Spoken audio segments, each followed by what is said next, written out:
Dr. Zethkalar walked through the halls of the Galactic Academy of Sciences with his 4 arms folded behind his back. His purple skin gleamed under the bright lights, and his 3 eyes moved independently as he watched students from dozens of different worlds hurry to their classes. After 300 years of teaching, he had seen nearly every type of intelligent being in the galaxy. The Vorthak professor stopped at his office door and pressed his palm against the scanner. The metal door slid open with a soft hiss. Inside, holographic displays showed complex equations floating in the air. Books from 100 different worlds lined the shelves, their alien writing systems creating a colorful pattern across the walls.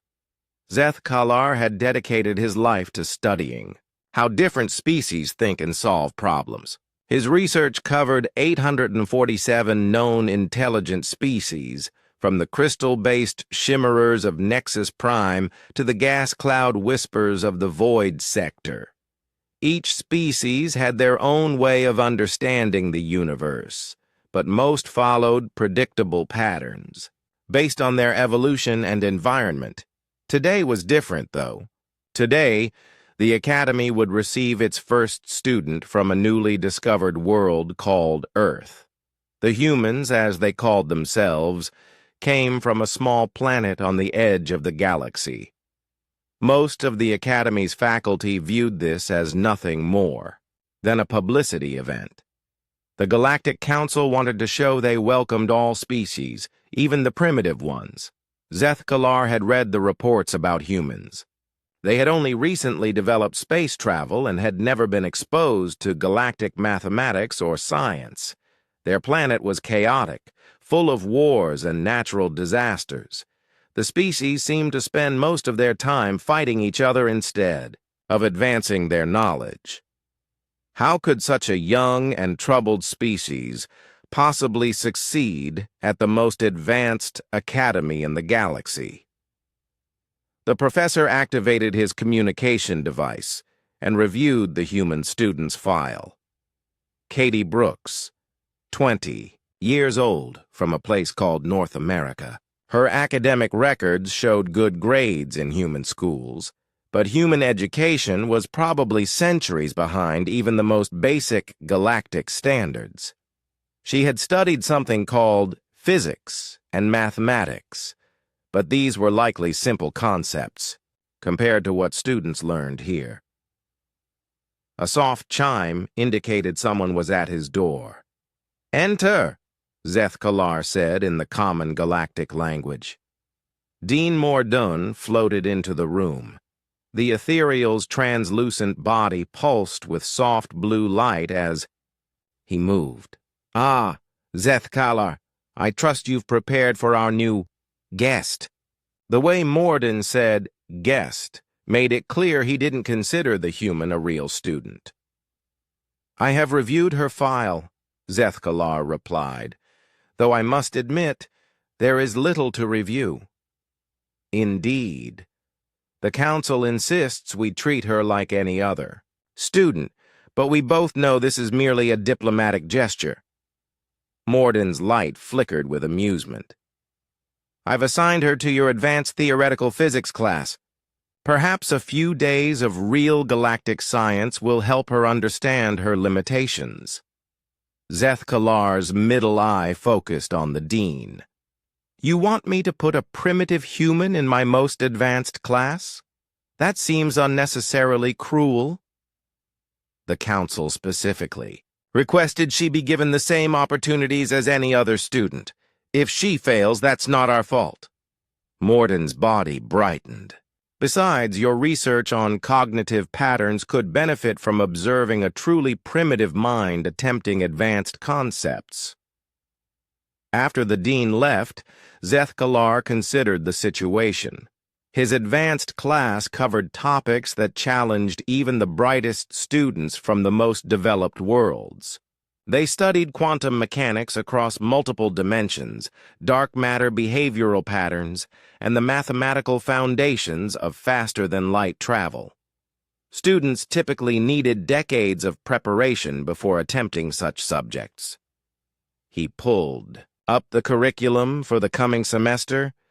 The first few weeks alone would cover concepts that human science probably hadn't even discovered yet. Perhaps he could modify the lessons to be more basic, but that wouldn't be fair to his other students. They came here to learn the most advanced theories in the galaxy.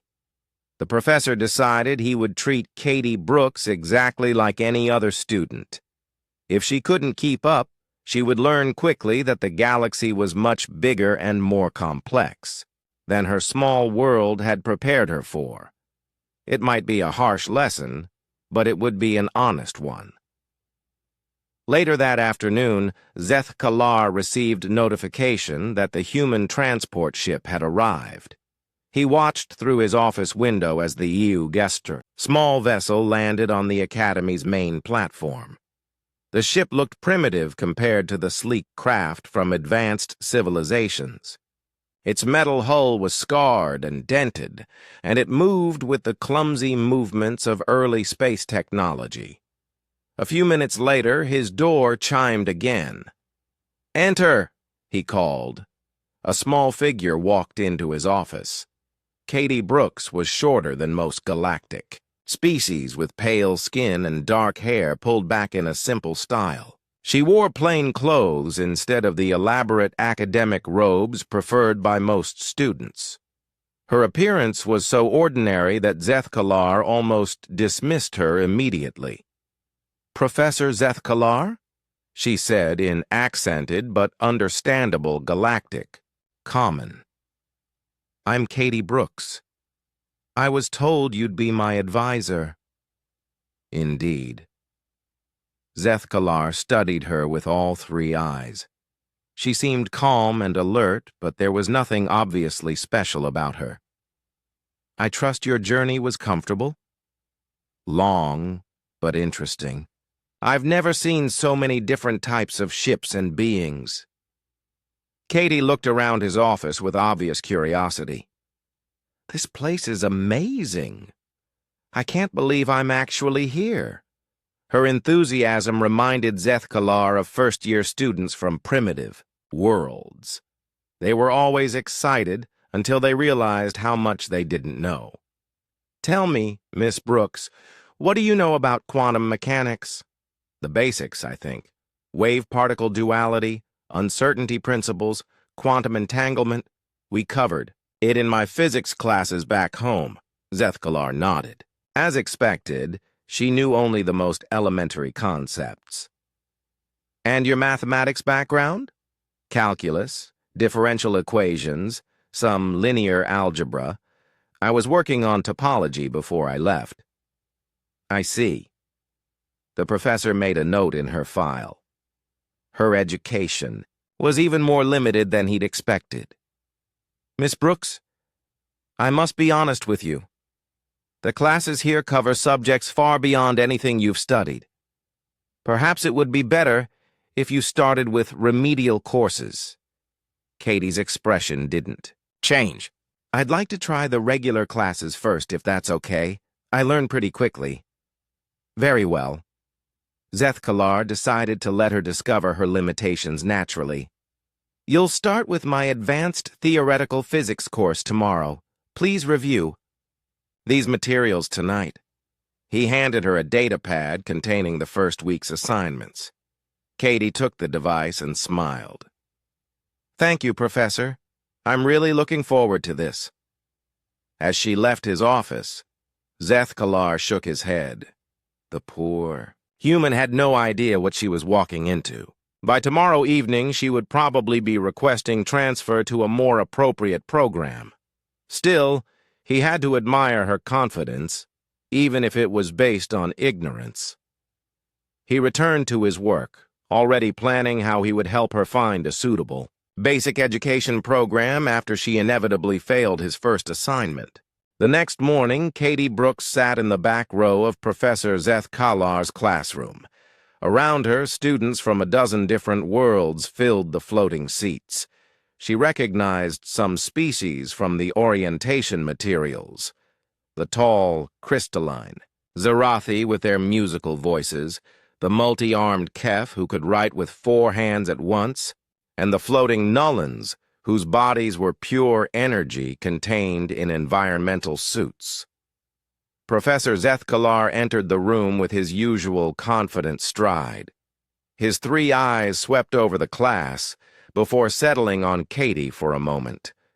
She could tell he was still skeptical about her presence here. "Today we begin our study of trans-dimensional quantum mechanics," the professor announced. "This field examines how particles behave when they exist in multiple dimensions simultaneously. Please open your datapads to equation set 47 alpha." Katie looked at her screen as complex mathematical formulas appeared. The symbols were unlike anything from Earth, but the Academy's translation system helped her understand their meaning. She could see patterns in the equations that reminded her of things she'd studied back home, just extended into more dimensions. "Can anyone tell me what this equation represents?" Zethkalar asked. Several students raised their appendages. "A Zarathi," student answered in her crystalline voice. "It describes the probability wave function of a particle existing in 7 dimensions simultaneously." "Correct. Now who can solve for the particle's position when dimensional barriers collapse?" The classroom fell silent.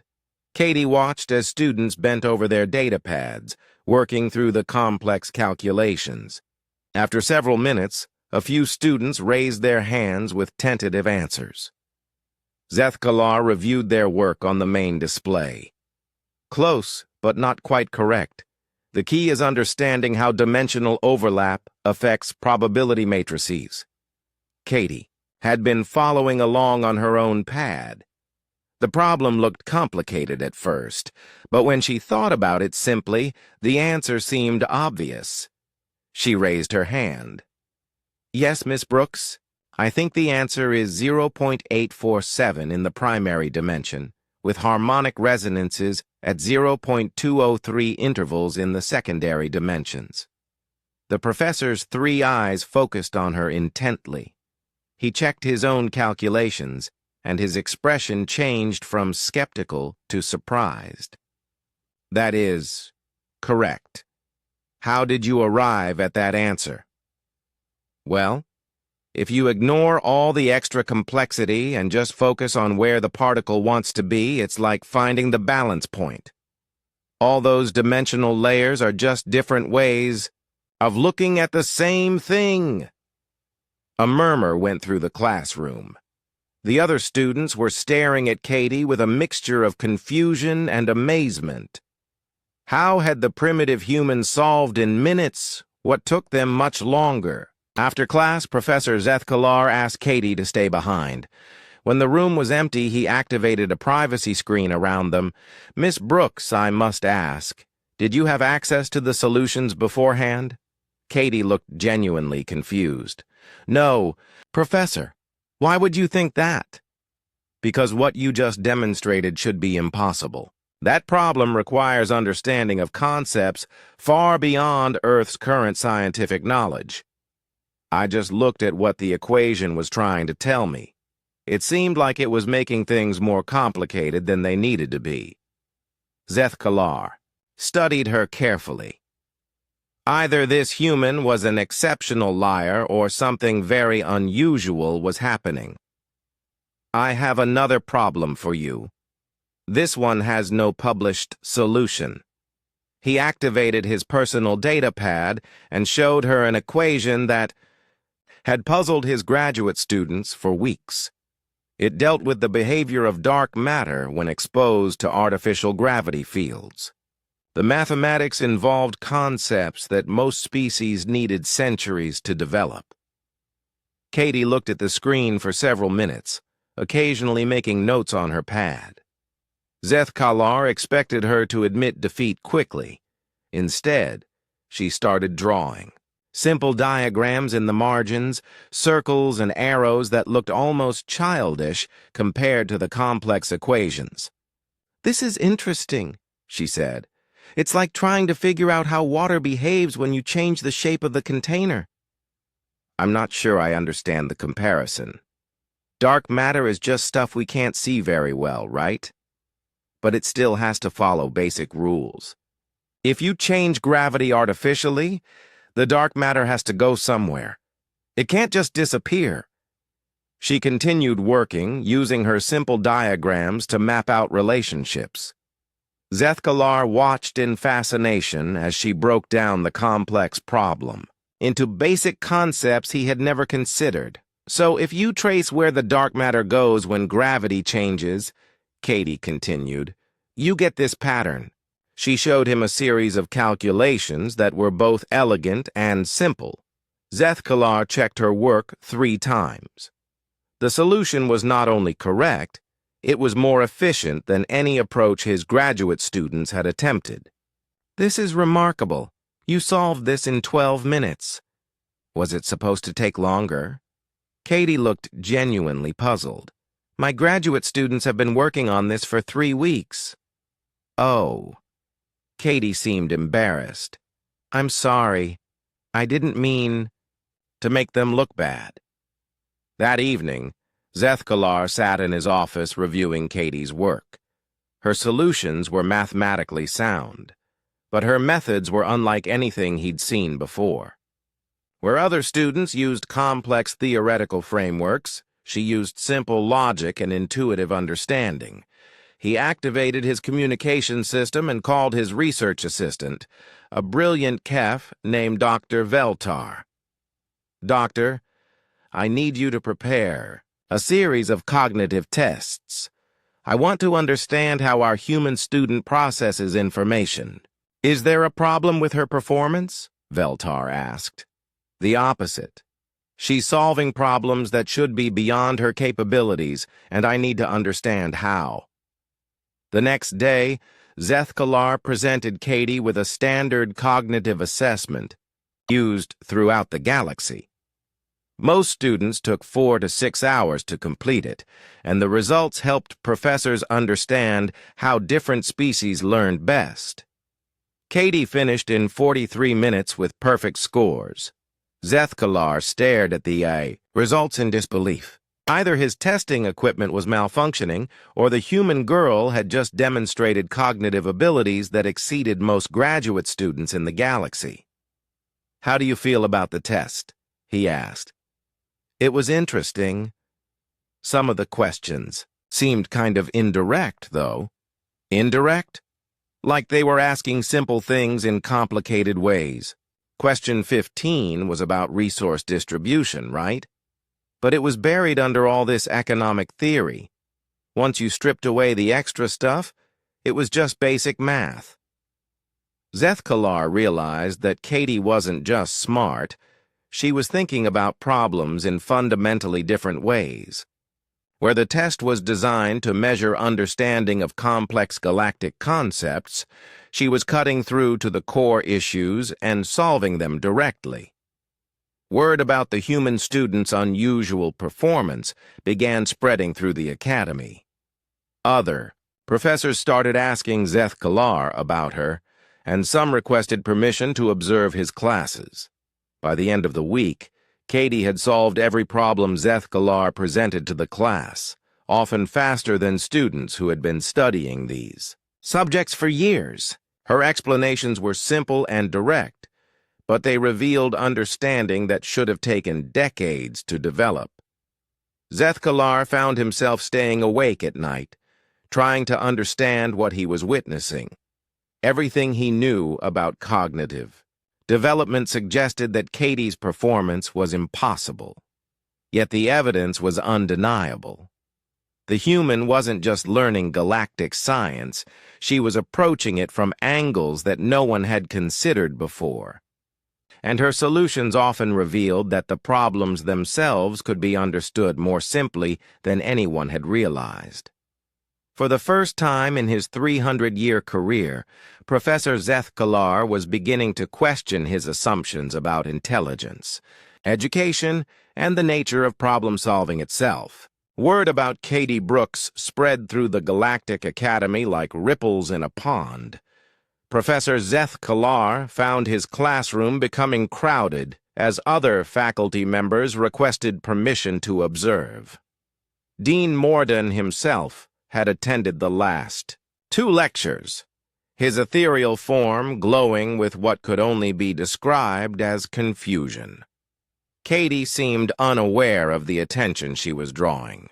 She sat in her usual spot in the back row, taking notes and occasionally asking questions that made Zeth Kalar's other students look at each other in wonder. Today we will examine the Corvash paradox, Zeth Kalar announced to the packed classroom. This theoretical problem has challenged mathematicians for over 2 centuries. He displayed the problem on the main screen. A complex scenario involving faster-than-light communication between multiple star systems, each with different time dilation effects. The mathematics required understanding of advanced relativity, quantum mechanics, and dimensional theory all at once. The paradox arises when we attempt to coordinate simultaneous events across systems with different temporal flows, the professor explained.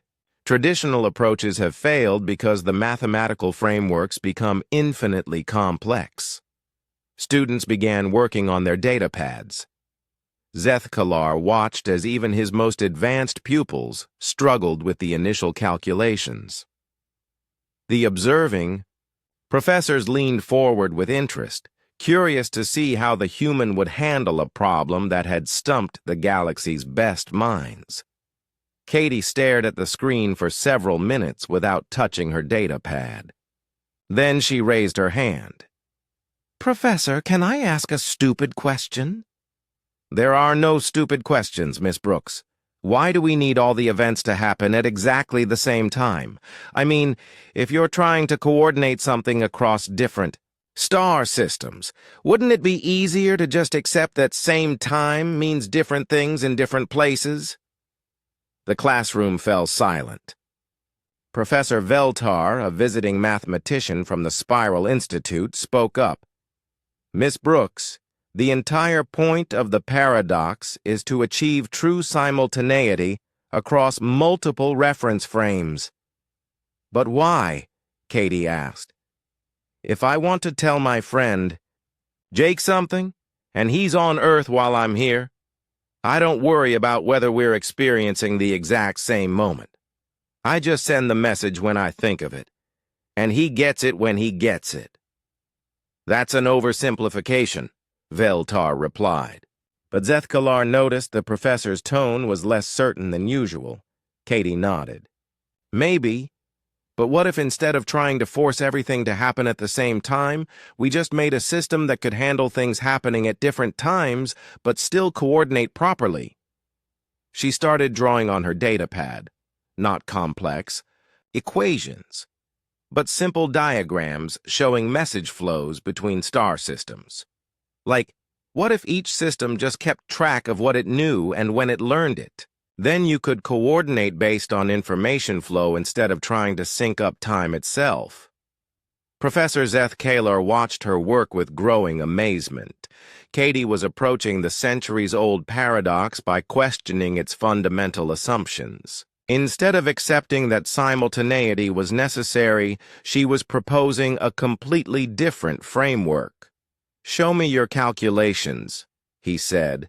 Katie's solution was elegant in its simplicity. Instead of complex temporal mathematics, she used basic information theory. Instead of fighting the different time flows, she worked with them. Her system allowed coordination across star systems without requiring impossible simultaneity. "Doctor." Veltar checked the calculations twice, then floated closer to examine Katie's work. This actually works, but it completely bypasses the traditional approach to the problem." "Sometimes the traditional approach is the problem," Katie said simply. After class, the observing professors surrounded Zeth Kalar with questions. How was the human solving these problems? What was her background? Was this some kind of previously unknown Earth technology? "I've tested her extensively," Zeth Kalar explained. "She has no advanced training, No hidden knowledge. She simply thinks about problems differently than we do. But her educational background is primitive, Professor Yeneth of the philosophy department pointed out. How can someone with such limited formal training understand advanced galactic concepts? Perhaps that's exactly why she can understand them, Zeth-Kalar replied thoughtfully. She doesn't carry the weight of centuries of academic tradition. She sees the problems as they are, not as we've been taught to see them. Over the following weeks, Zeth-Kalar began presenting Katie with increasingly challenging problems. Each time. She approached them with the same direct, simplified thinking that cut through layers of established complexity. When he showed her the Drake limitation, a mathematical proof that certain types of energy manipulation were theoretically impossible. Katie spent an hour drawing pictures of energy flows, and then pointed out that the proof assumed energy could only move in certain ways. But what if energy doesn't care about our rules? She asked. Her alternative framework suggested the limitation was based on incomplete understanding, not natural law. When he presented her with the galactic trade equilibrium problem, an economic puzzle that had plagued the Council for decades, Katie looked at the vast arrays of supply and demand calculations and asked, why not just let people trade what they want to trade? Her simple market-based solution eliminated the need for complex regulatory mathematics entirely. Each solution followed the same pattern. Katie would look at the problem, identify the core issue, and find a direct path to resolution while ignoring the elaborate theoretical structures that others assumed were necessary. Professor Morden requested a private meeting with Zeth-Kalar. The dean's ethereal form pulsed with agitation as he floated in the office. This human is making our faculty look foolish, Morden complained. Centuries of academic research are being dismissed by a student from a primitive world. Her solutions are mathematically sound, Zeth-Kalar pointed out. That's not the issue. The issue is that she's undermining the very foundations of how we approach learning and research. Zeth-Kalar considered this. Perhaps those foundations need to be examined. Absolutely not. The Academy has maintained its reputation by building on established knowledge and proper academic methodology. We cannot allow one primitive student to disrupt that. But the disruption was already spreading. Other students had begun asking why their assignments couldn't be simplified like Katie's solutions. Some faculty members were quietly reviewing their own research, wondering if they had been making problems more complex than necessary. Dr. Veltar visited Zeth-Kalar's office one evening, his forearms gesturing excitedly. I've been thinking about the human's approach to the Corvash paradox. What if she's revealed something fundamental about how we conceptualize problems? What do you mean? We've been trained to think that complex problems require complex solutions. But what if that's wrong? What if complex problems often have simple solutions that we can't see because we're looking in the wrong direction? Zeth-Kalar nodded slowly. He had been having similar thoughts. It would explain why some problems have remained unsolved for centuries. We may have been approaching them with unnecessary complexity from the beginning. Exactly. The human doesn't know our traditional approaches, so she's not constrained by them. She sees the problems as they actually are, not as we've learned to see them. That night, Zeth-Kalar reviewed video recordings of Katie's problem-solving sessions. He watched her break down complex equations into simple concepts, draw childish diagrams that revealed profound insights, and ask questions that exposed flawed assumptions in established theories. He realized he wasn't just observing a gifted student. He was witnessing a completely different way of thinking about the universe. Katie's mind had been shaped by Earth's chaotic environment, where survival depended on rapid adaptation and creative solutions rather than adherence to established methods. The implications were staggering. If humans could consistently approach problems this way, they might be able to solve challenges that had paralyzed galactic civilization for millennia. The species everyone dismissed as primitive might actually possess the key to advancing beyond current limitations. Zeth Kalar began planning a comprehensive study of human cognitive patterns.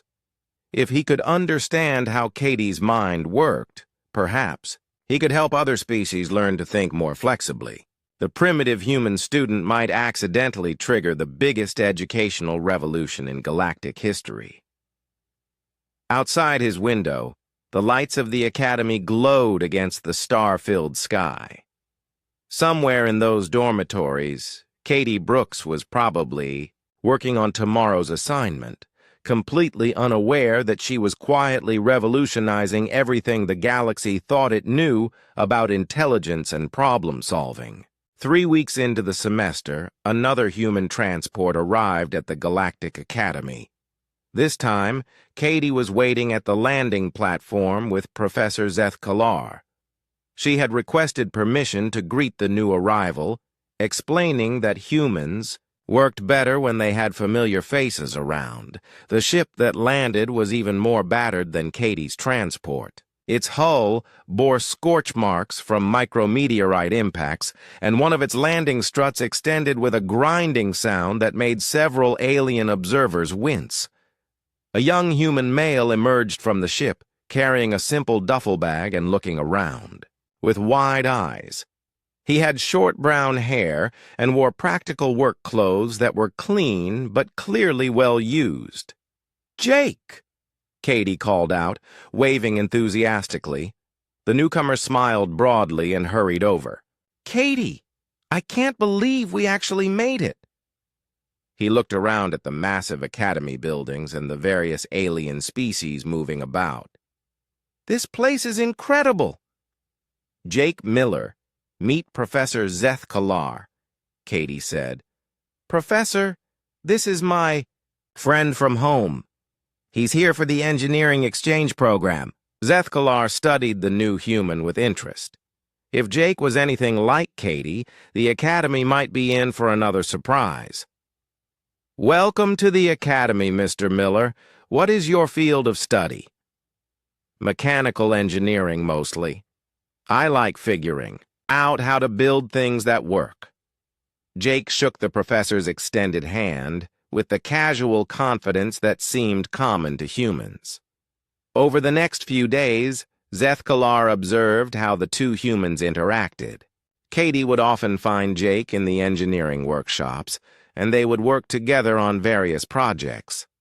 Their collaboration was unlike anything he had seen between students from different species. During one of Zeth Kalar's advanced classes, Katie was presented with a theoretical problem involving stellar engineering: how to stabilize a dying star using artificial gravity generators. The mathematics were incredibly complex, requiring careful balance of multiple forces across vast distances. Katie worked through the problem with her usual direct approach, but this time she kept making notes about practical implementation. After class, she found Jake in his workshop. "I need your help with something," she told him, showing her data pad. Jake looked at the equations and whistled. "That's some serious math." "What's it for?" "Saving a star that's about to collapse." "The theory works, but I can't figure out how you'd actually build the equipment to do it. Let me see." Jake studied the problem for a few minutes, then moved to his workbench. "The main issue is power distribution, right? You need massive energy output placed precisely around the star." He began sketching mechanical designs while Katie worked through the mathematical implications. Within an hour, they had developed a practical plan for deploying and maintaining the gravity generators. Professor Zethkalar, who had been observing from the workshop doorway, was amazed. The two humans had solved in one afternoon a problem that typically required cooperation between multiple departments over several months. "How did you coordinate so efficiently?" he asked. Katie and Jake looked at each other as if the question was strange. "We just talked about what needed to be done," Jake said. "But you're working in completely different fields. Theoretical physics and mechanical engineering require different methodologies." "Not really," Katie replied. "I mean, Jake needs to know how the physics work to build the right equipment, and I need to understand the engineering constraints to make sure my theory actually works in practice." This simple explanation revealed something profound to Zethkalar. Human education apparently didn't create the rigid departmental boundaries that separated most galactic academic disciplines. Katie and Jake could communicate across specialties because they both understood that different fields were just different ways of looking at the same problems. Word of the human collaboration spread quickly through the academy. Professor Yeneth requested a demonstration, presenting the two humans with a classic diplomatic puzzle that had paralyzed the Galactic Council for years. The problem involved a trade dispute between three star systems with incompatible economic structures. The crystalline hegemony valued artistic achievement above material wealth. The void traders operated on pure profit maximization. The agricultural worlds needed stable, long-term relationships to plan their growing cycles. Traditional diplomatic approaches had failed because each system's values were fundamentally incompatible with the others. Decades of negotiations had produced no workable agreements. Katie and Jake spent 20 minutes discussing the problem, drawing simple diagrams and asking questions that made the observing professors exchange glances. "What if they don't all have to trade the same way?" Jake suggested. "Right," Katie agreed. "The crystalline people want art, the void traders want profit, and the agricultural folks want stability. Why not give each group what they actually want?" Their solution was elegantly simple. The agricultural worlds would provide food in exchange for long-term contracts that guaranteed stable relationships. The crystalline hegemony would create artistic packaging and presentation for the food, adding cultural value. The void traders would handle distribution and logistics, making profit from efficient transportation.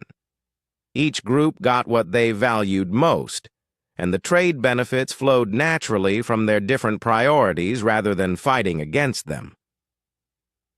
Professor Yeneth stared at the solution for several minutes.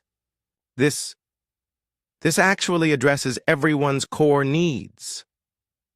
"It seemed obvious once we talked about what each group really wanted," Katie said. The success of the human partnership led to more challenges. Professor Zethkalar began presenting problems that specifically required both theoretical understanding and practical implementation. Each time, Katie and Jake would break down the issues into manageable pieces and solve them by combining their different perspectives. When presented with a quantum computer design problem, Katie worked out the theoretical quantum states, while Jake figured out how to build stable quantum containment systems. Their combined solution was both mathematically elegant and practically feasible. When challenged to design a faster-than-light communication system, Katie calculated the dimensional physics, while Jake engineered the signal amplification equipment. Together, they created a design that was simpler and more efficient than existing galactic systems. Other students began requesting to work with the humans, fascinated by their collaborative approach. Professor Veltar noted that mixed human-alien teams consistently outperformed traditional single-species groups.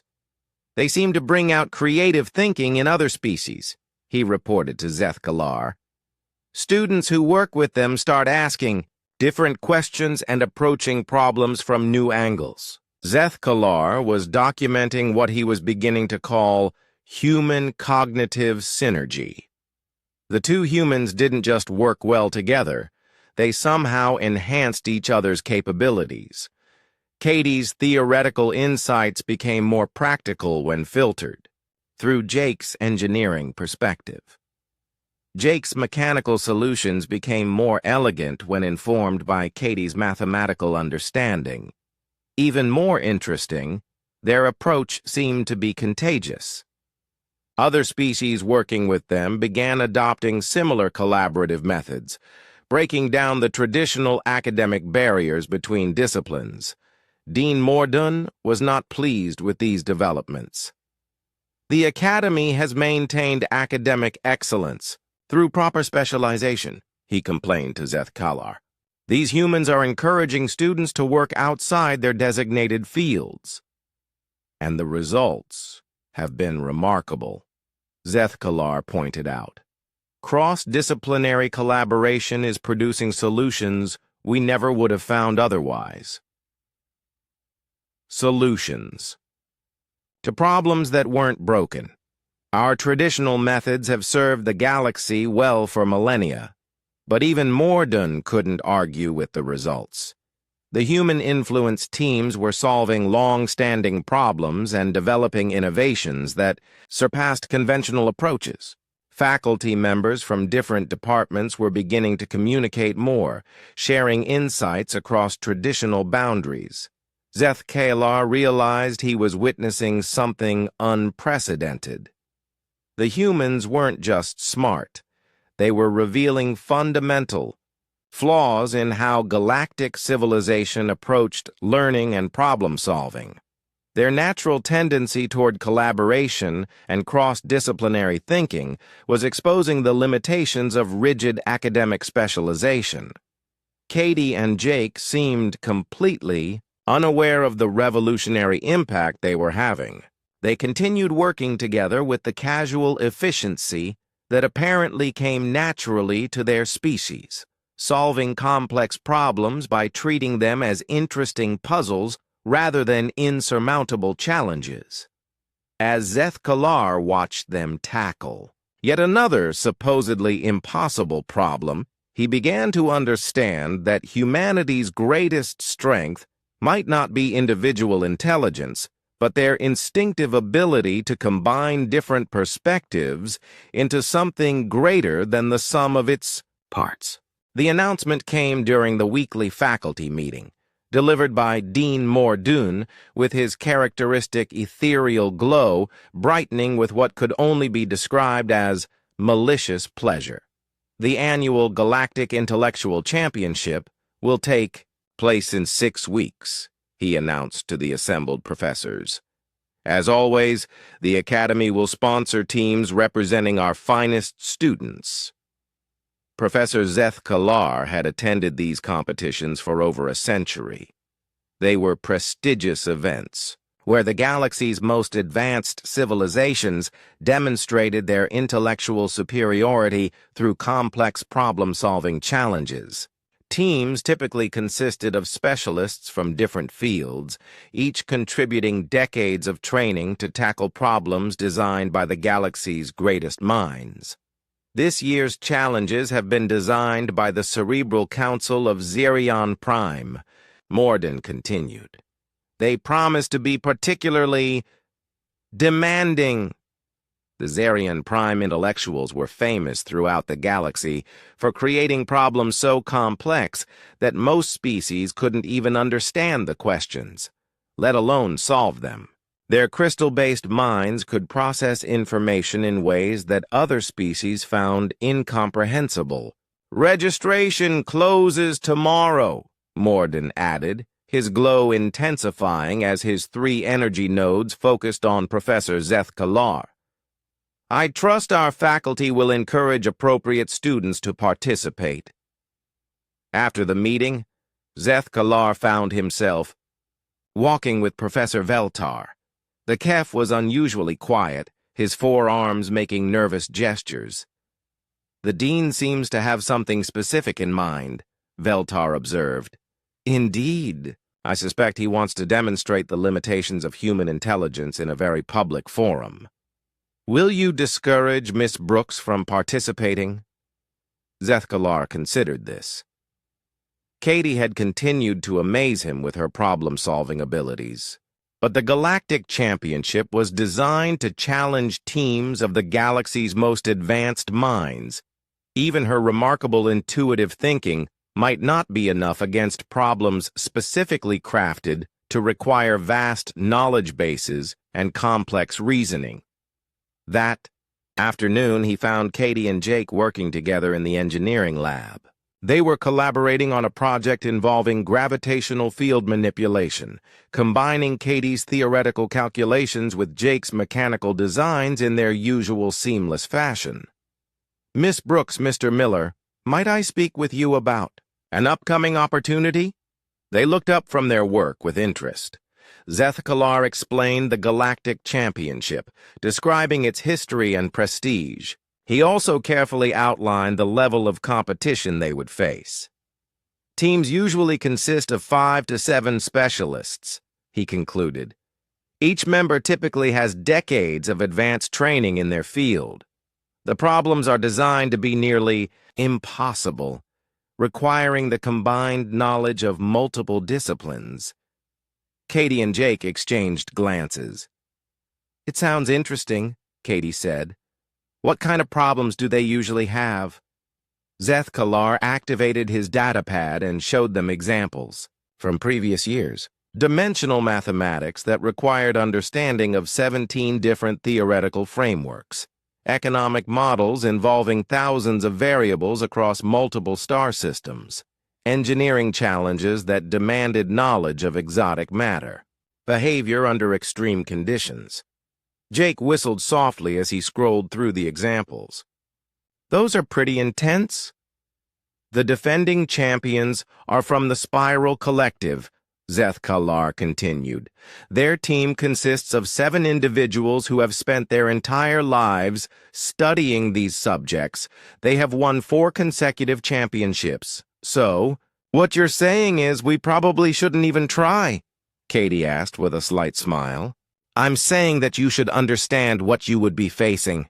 This isn't like the classroom problems you've been solving. These challenges are specifically designed to require vast knowledge bases and complex analytical frameworks. Katie looked at the sample problems again, tilting her head as she studied them. They do look complicated, but... She trailed off, making notes on her datapad. But what? Zethkalar asked. Well, looking at this economic modeling problem from last year, it seems like they're trying to predict how thousands of different factors will interact. But most of those factors probably don't matter very much, do they? Like, if you could figure out which 10 or 20 things actually make the biggest difference, you might not need to worry about all the rest. Zethkalar stared at her. The problem she was referencing had stumped teams for days. The winning solution had required massive computational frameworks and detailed knowledge of galactic economic theory. Katie was suggesting it might be simplified to basic priority analysis. And this engineering challenge, Jake added, pointing to another example. They're asking how to build a structure that can survive in 17 different extreme environments. But what if you just built something that could adapt to different conditions instead of trying to withstand all of them at once? You're talking about fundamental changes to the problem parameters, Zethkalar said carefully. Maybe, Katie replied. But isn't that what problem solving is about? Finding the best way to get the result you need? That evening, Zethkalar discussed the situation with his colleague, Dr. Nayar, a philosopher from the ethics department.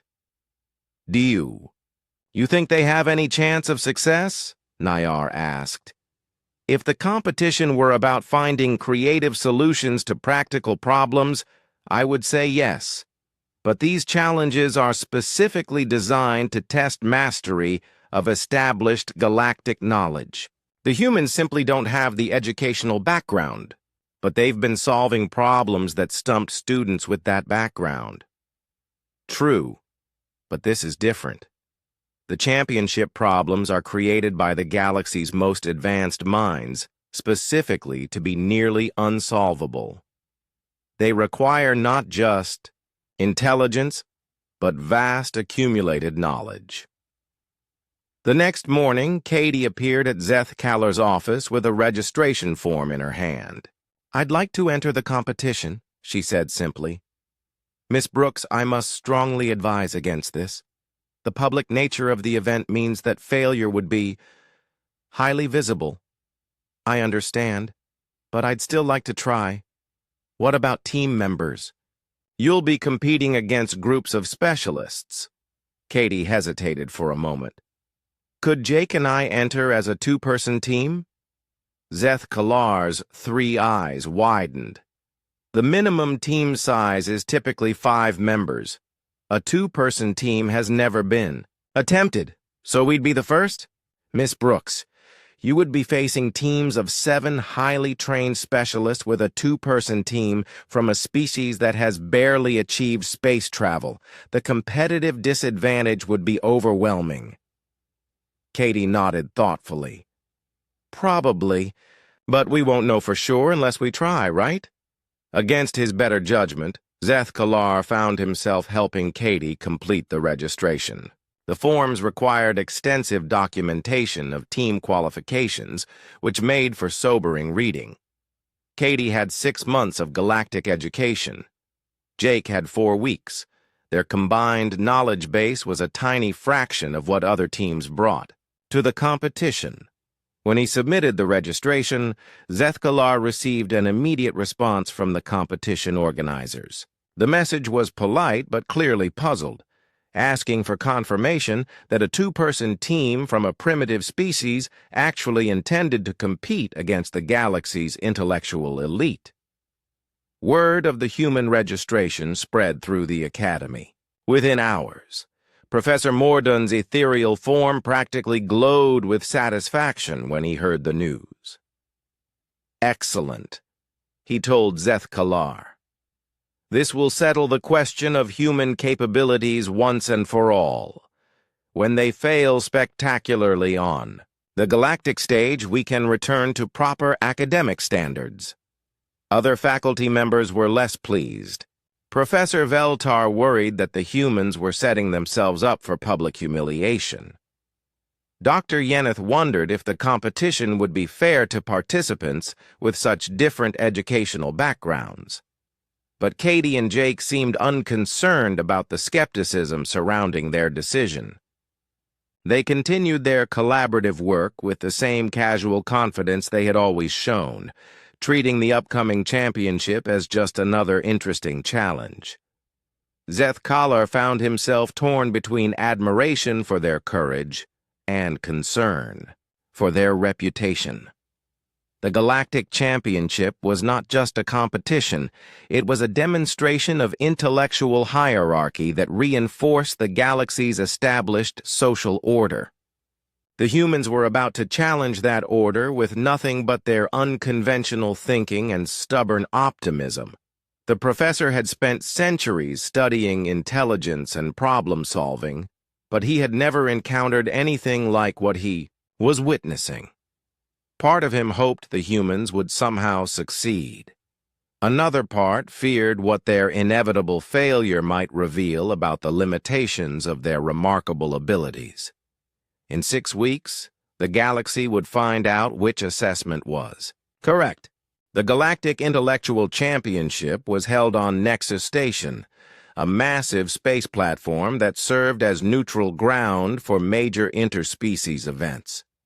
Professor Zeth Kallar accompanied Katie and Jake as their faculty advisor, though he had serious doubts about what the next 3 days would bring. The station's main conference hall was impressive even by galactic standards.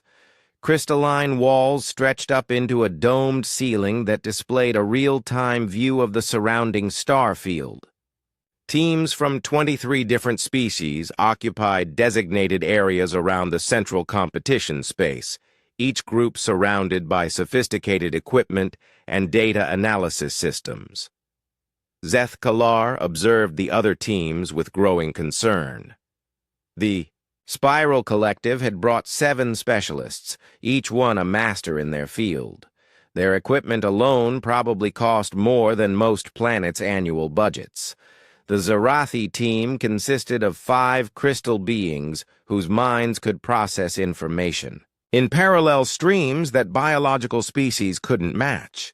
The Void Touched had 6 representatives whose energy-based consciousness allowed them to perform calculations in ways that seemed almost magical. Then there was the human team. Katie and Jake sat at a simple table with basic data pads and a few sheets of paper. They looked completely out of place among the sophisticated teams surrounding them. "Are you certain you want to proceed?" Zeth Kalar asked quietly. "We've come this far," Katie replied with a smile. "Besides, it'll be interesting to see what kinds of problems they've come up with." The competition began with opening ceremonies conducted by Chancellor Vexathani of Zerion Prime. The ancient being's crystalline form reflected the hall's lights in complex patterns as he spoke about intellectual achievement and galactic cooperation. This year's challenges have been designed to test the absolute limits of problem-solving capability, he announced. 3 problems will be presented over 3 days. Teams will have 8 hours to work on each challenge. The solutions will be judged on accuracy, elegance, and innovation. Zeth Kalar noted that Katie and Jake were taking notes, but they seemed more interested in observing the other teams than worrying about the formal proceedings. The first challenge was revealed on massive displays throughout the hall. It involved calculating optimal resource distribution for a theoretical galactic crisis, a scenario where 17 star systems faced simultaneous catastrophes requiring coordinated relief efforts with limited supplies. The problem was staggering in its complexity. Multiple variables included different species' biological needs, varying transportation capabilities, political relationships between systems, and resource compatibility issues. Traditional approaches would require massive computational frameworks and detailed knowledge of galactic economics, biology, and logistics. Teams immediately began deploying their sophisticated equipment. The Spiral Collective activated holographic displays showing complex mathematical models. The Zarathi began their characteristic harmonic calculations, their crystal forms resonating with mathematical precision. The Void Touched disappeared into energy patterns that hurt to look at directly. Katie and Jake sat quietly for the first hour, just reading through the problem and making occasional notes on their paper sheets. "Shouldn't they be calculating something?" whispered Dr. Nayar, who had come to observe. "I'm not sure what they're doing," Zeth Kalar admitted. Finally, Katie turned to Jake. "Okay, so basically we need to figure out who needs what most urgently, and then find the most efficient way to get it to them." "Right. And we need to work with what we actually have, not what we wish we had." They began working, but their approach was completely different from the other teams. Instead of trying to model all the variables simultaneously, they started by identifying which needs were most critical and which resources could address multiple problems. "Food is food," Jake said, sketching simple diagrams. "Most species can process basic nutrients, even if it's not their preferred cuisine. Medical supplies are trickier, but emergency treatments are usually similar across carbon-based life forms. And transportation," Katie added. "Instead of trying to optimize routes for efficiency, what if we just focus on getting emergency supplies to the worst situations first? The other systems can wait a few extra days if they're not facing immediate extinction." Their solution emerged as a prioritized triage system rather than a complex optimization model. They identified the most critical needs, allocated resources, to address those first, and then worked down the priority list with whatever remained available. While other teams were still setting up their computational frameworks, Katie and Jake finished their basic plan and began refining the details. By the end of the 8-hour period, most teams had produced elaborate models with thousands of variables and complex mathematical proofs. The Spiral Collective's solution filled 17 holographic displays with interconnected calculations. The human solution fit on 3 sheets of paper. When the judging began, teams presented their solutions to a panel of galactic experts. The presentations were impressive displays of academic knowledge and theoretical sophistication. The Spiral Collective explained their optimization matrix with precision and mathematical elegance. The Zarathi demonstrated harmonic resource resonance, patterns that were beautiful to observe. The Void Touched presented calculations that existed in multiple dimensions simultaneously. When Katie and Jake's turn came, Katie simply walked to the presentation area with her 3 sheets of paper. Our approach was to focus on keeping people alive, she began. We identified which systems were facing immediate extinction and made sure they got what they needed first. Then we worked down the priority list based on how much time each system had before reaching critical status. She explained their triage system using simple language and basic diagrams. No complex mathematics, no sophisticated theoretical frameworks, just clear logic about saving the maximum number of lives with available resources. The judges listened with expressions ranging from confusion to skepticism. One judge, a Zarathi, named Crystal Song of Mathematics, asked, "What about optimal efficiency calculations? Your solution doesn't maximize resource utilization." "It maximizes lives saved," Jake replied. "Isn't that the goal?" But the mathematical elegance of resource optimization won't matter much to the species that go extinct while we're calculating optimal efficiency, Katie said gently. The judging took 2 hours. When the results were announced, the Spiral Collective had won first place for their sophisticated mathematical framework. The Zarathi took second for innovative harmonic calculations. The humans placed 15th out of 23 teams. Their solution was mathematically primitive, the head judge explained. While functional, it lacked the theoretical sophistication expected at this level of competition. Zethkalar felt embarrassed for his students, but Katie and Jake seemed untroubled by the results. 15th isn't bad for our first try, Katie said cheerfully. And our solution would actually work, Jake added. Some of those other approaches were really impressive, but I'm not sure how you'd implement them in a real emergency. That evening, teams mingled at the traditional reception. Zethkalar noticed that several competitors approached Katie and Jake with questions about their methodology. The humans explained their thinking with their usual directness, which seemed to puzzle and intrigue the other participants. Dr. Spiral Mind of the Collective spent nearly an hour discussing resource triage with them. Your approach bypasses computational complexity entirely, he observed. How do you ensure optimal outcomes without comprehensive analysis? We don't worry about optimal, Katie explained. We just try for good enough to solve the actual problem. The concept of deliberately accepting good enough solutions seemed to fascinate many of the competitors. In galactic academic culture, optimal solutions were considered the only acceptable outcomes, even if achieving them was impractical. As Zethkalar observed these interactions, he began to understand something important. The humans had lost the first challenge by the competition standards, but they had demonstrated an entirely different way of thinking about problems. Their solution would actually work in practice, while many of the winning approaches were theoretical exercises that couldn't be implemented in real-world conditions.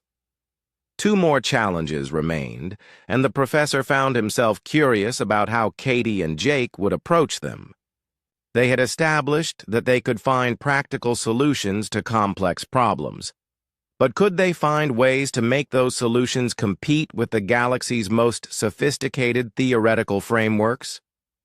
The next morning would bring the second challenge, and Zeth-Kalar suspected it would reveal even more about the fundamental differences between human and galactic approaches to problem solving.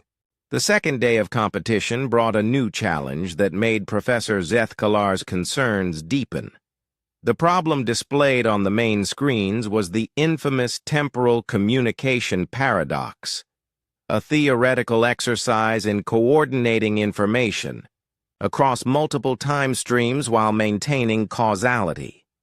The scenario involved a network of space stations existing in different time dilation fields, each experiencing time at different rates. The challenge was to design a communication system that could maintain synchronized coordination without creating temporal paradoxes or causality violations. It was the kind of problem that had occupied theoretical physicists for generations. The mathematics involved advanced relativity theory, quantum mechanics, temporal mechanics, and causality mathematics that most species needed centuries to master. Teams began their work immediately. The Zerathi created complex harmonic models, representing temporal flows. The Void touched manipulated energy patterns that existed partially outside normal time. The Spiral Collective deployed computational systems that processed thousands of variables simultaneously. Katie and Jake sat quietly again, reading through the problem description. Zeth-Kalar watched nervously as hours passed with minimal activity. From the human team, they seem to be falling behind, Dr. Nayar observed. Perhaps they're finally encountering something beyond their capabilities, Zeth-Kalar replied, though part of him hoped he was wrong. Around the fourth hour, Katie suddenly sat up straighter. Jake, this is basically about different groups of people trying to talk to each other when they're all experiencing different speeds of time, right? That's what it looks like. Some stations experience days while others experience minutes. So why are we trying to force them all to sync up? What if we just let each station operate on its own timeline and figure out how to translate between them? Jake considered this. Like time zones back on Earth? Exactly. People in New York don't have to sync their clocks with people in California. They just know there's a 3-hour difference and plan accordingly. Zeth-Kalar felt his 3 eyes widen. The humans were approaching the temporal paradox by completely avoiding the need for synchronization. Instead of trying to force coordination across different time streams, they were proposing a system that worked with the differences. Katie began sketching diagrams showing information flow between stations. Instead of complex temporal mathematics, she used simple timing relationships. Instead of trying to eliminate the time differences, she designed a system that accounted for them. Each station keeps track of its own timeline and knows how fast everyone else is moving relative to them, she explained to Jake. When Station A sends a message to Station B, it includes a timestamp based on Station A's time and Station B's expected time when the message arrives. And if Station B needs to coordinate with Station C, it translates the timing into Station C's reference frame, Jake added, working out the mechanical implementation. Their solution wasn't trying to solve the temporal paradox, it was designing around it entirely. By the 6th hour, while other teams were still working through complex causality equations, Katie and Jake were refining their implementation details. Their system avoided paradoxes by never attempting actions that would create them in the first place. When presentation time came, the other teams again demonstrated impressive theoretical sophistication. The Spiral Collective had created a mathematical framework that could theoretically maintain perfect synchronization across 17 different time streams. The Zerathi had developed harmonic resonance patterns that existed partially outside normal space-time. Katie's presentation was characteristically simple. We designed a system where each station operates on its own timeline and translates messages into other stations' time frames as needed. No paradoxes because nothing ever tries to sync up perfectly. Judge Crystal's song of mathematics looked confused. But this completely avoids solving the temporal coordination problem. It solves the coordination problem, Katie replied. It just doesn't solve it the way the problem expected. The challenge specifically asks for synchronized communication across time streams, and our system lets them communicate and coordinate. They just don't have to experience synchronized time to do it. The judges deliberated longer this time. When results were announced, the Spiral Collective won again for their theoretical framework. The Zerathi took second for innovative temporal mechanics. The humans placed ninth. Significant improvement, the head judge noted. Their solution demonstrates practical thinking, though it still lacks theoretical sophistication. But something had changed among the other teams. During the evening reception, more competitors sought out the humans for discussions. Dr. Quantum Flow of the Void Touched spent considerable time examining their temporal translation system. Your approach eliminates entire categories of theoretical problems, he observed. By avoiding perfect synchronization, you bypass most paradox generation entirely. Right, Jake agreed. Why fight a problem when you can design around it?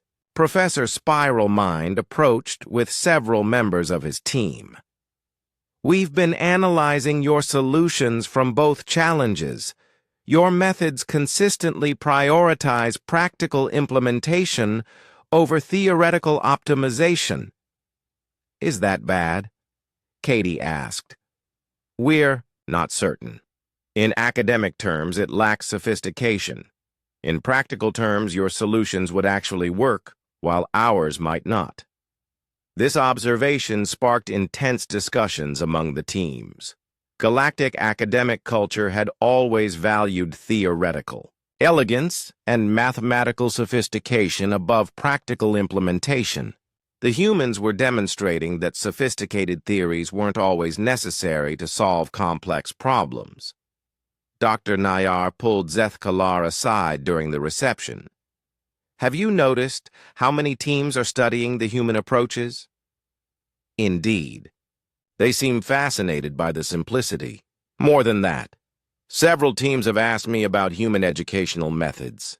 They want to understand how a species develops such direct problem-solving skills. Zeth Kalar had noticed this too. The humans were losing the competition by academic standards, but they were winning something more important: respect for their unconventional thinking. The third and final challenge would be revealed tomorrow. It was traditionally the most difficult problem of the competition, designed to push even the most advanced teams to their limits. As Zeth Kalar observed Katie and Jake discussing temporal mechanics with a group of fascinated competitors, he realized something significant was happening. The humans weren't just participating in the competition. They were accidentally demonstrating fundamental flaws in how galactic civilization approached complex problems.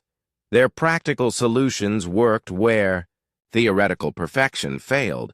Their simple approaches cut through complexity that other species treated as insurmountable. Their collaborative methods produced results faster than specialized expertise working in isolation.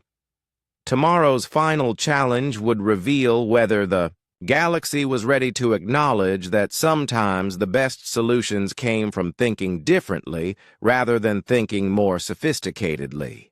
The professor suspected that regardless of how the humans performed in the final standings, they had already changed something important about how the galaxy's brightest minds thought about intelligence and problem-solving. The real competition wasn't between different teams anymore. It was between different ways of understanding what intelligence meant. The final day of the Galactic Intellectual Championship brought the legendary Nexus problem, a challenge so complex that it had become the ultimate test of galactic intelligence. Professor Zethkalar had witnessed this problem defeat the galaxy's brightest minds for over a century. The problem appeared on the main displays in all its daunting complexity. Coordinate the needs and resources of 500 different star systems, each with unique biological requirements, cultural constraints, technological limitations, and political relationships. The goal was to create a sustainable network that would ensure prosperity and stability across the entire region. Previous winning solutions had taken teams of specialists 72 hours of intensive work. The problem was considered a masterpiece of complexity, requiring detailed knowledge of economics, biology, politics, technology, and social theory across hundreds of different species. Teams immediately began deploying their most sophisticated, analytical tools. The Spiral Collective activated massive holographic displays showing interconnected models of unprecedented complexity. The Zarathi began harmonic calculations that filled the air with mathematical music. The Void Touched created energy patterns that existed in 17 dimensions simultaneously. Katie and Jake sat at their simple table, reading through the problem description with their usual calm attention. 500 star systems, Jake mused. That's a lot of different needs to coordinate. But look at the basic pattern, Katie replied, making notes on her paper. They all need the same fundamental things: food, security, trade opportunities, and ways to maintain their cultural identity. Right. The details are different, but the core needs are pretty similar. Zethkalar watched with a mixture of fascination and concern as the humans began their characteristic approach, breaking down the massive problem into simpler components. Instead of trying to optimize everything at once, Katie said, what if we just focus on making sure everyone gets what they actually need, and let them figure out how to work together naturally instead of forcing specific relationships, Jake added. They began sketching a simple framework. Instead of trying to coordinate 500 systems simultaneously, they identified basic categories of needs and resources. Instead of optimizing complex trade relationships, they designed simple systems that would allow natural partnerships to develop. Look, Katie explained to Jake, some systems are really good at producing food but need technology. Others have lots of technology but need raw materials. Instead of calculating optimal trade patterns, why not just create markets where they can find each other? Like a galactic marketplace where everyone can see what's available and what's needed, Jake agreed. Their solution emerged as a decentralized network rather than a centrally controlled system. Instead of managing 500 different relationships, they created simple frameworks that allowed the systems to manage themselves. While other teams were still mapping the complex interdependencies between systems, Katie and Jake were working on implementation details for their basic framework. Won't this be too simple for the judges? Jake asked. Maybe, Katie replied. But it's the kind of system that would actually work for 500 different groups with 500 different priorities. By the fourth hour, something unprecedented happened. Katie and Jake finished their solution. Teams typically used every minute of the 8-hour time limit. Some requested extensions. The humans had completed the legendary Nexus problem in 4 hours. Zethkalar stared at their 3 sheets of paper, containing the solution. It seemed impossible that such a simple approach could address the problem's massive complexity. When presentation time came, the other teams delivered their usual impressive displays of theoretical sophistication. The Spiral Collective's solution involved 47 interconnected optimization matrices. The Zarathi had created harmonic resonance patterns that existed in mathematical spaces most species couldn't comprehend. Katie walked to the presentation area with her familiar simplicity.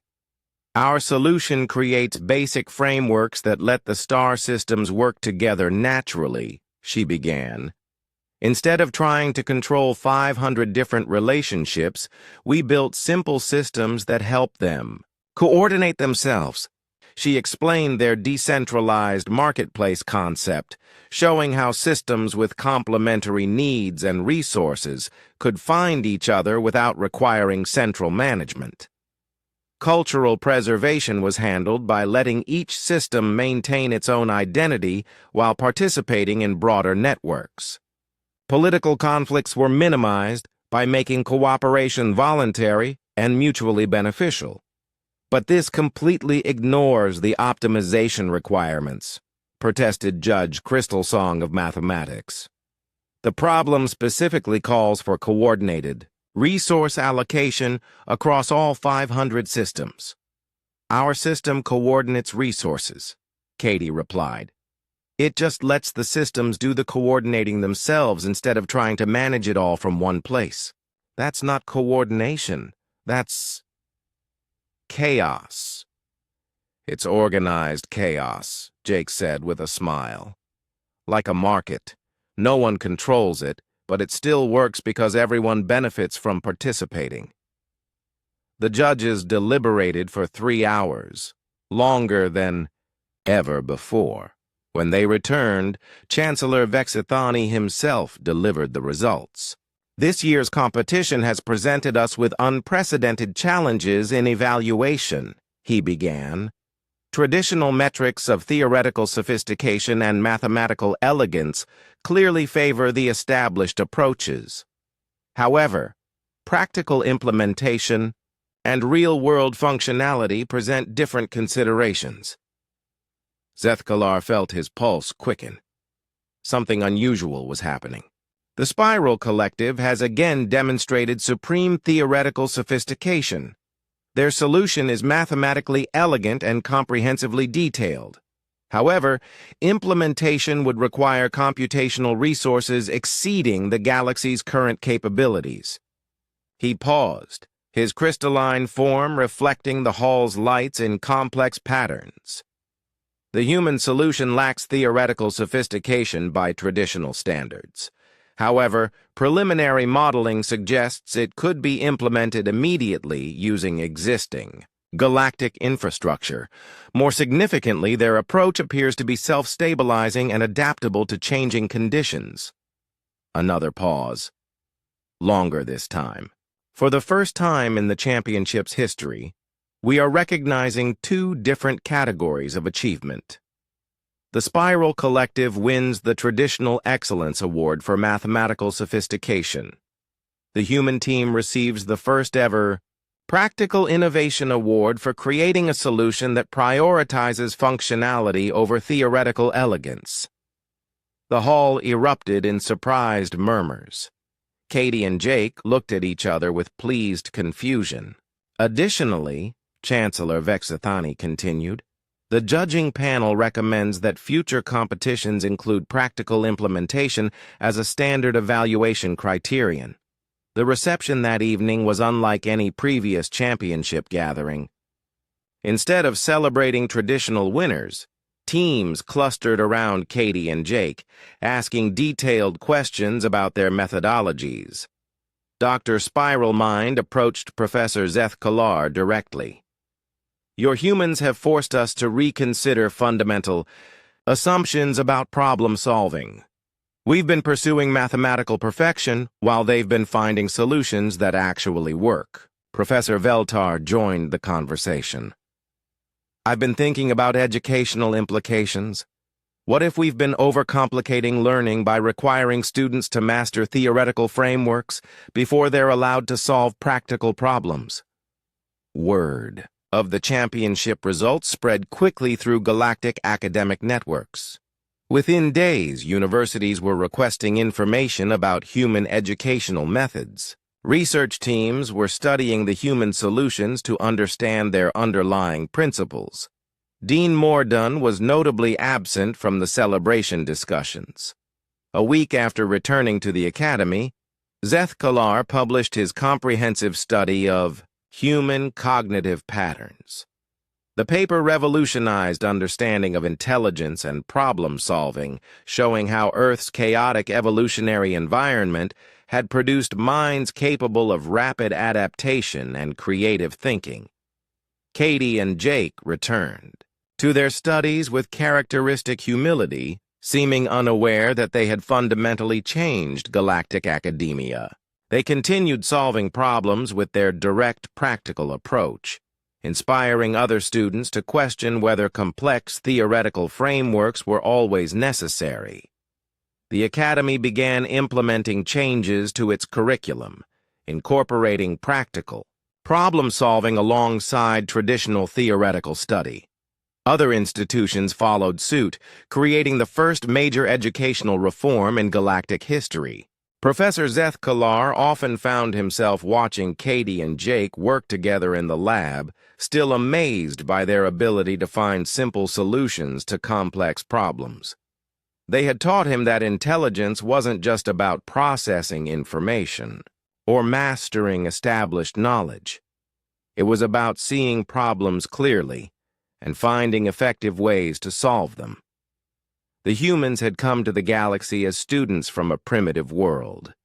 They were leaving as teachers who had shown advanced civilizations that sometimes the best solutions came from thinking differently rather than thinking more sophisticatedly. Months later, when the first human-alien collaborative research program was established, Jake Miller and Katie Brooks were selected as founding members. Their mission was simple: help the galaxy learn to solve problems the way humans did, directly, practically.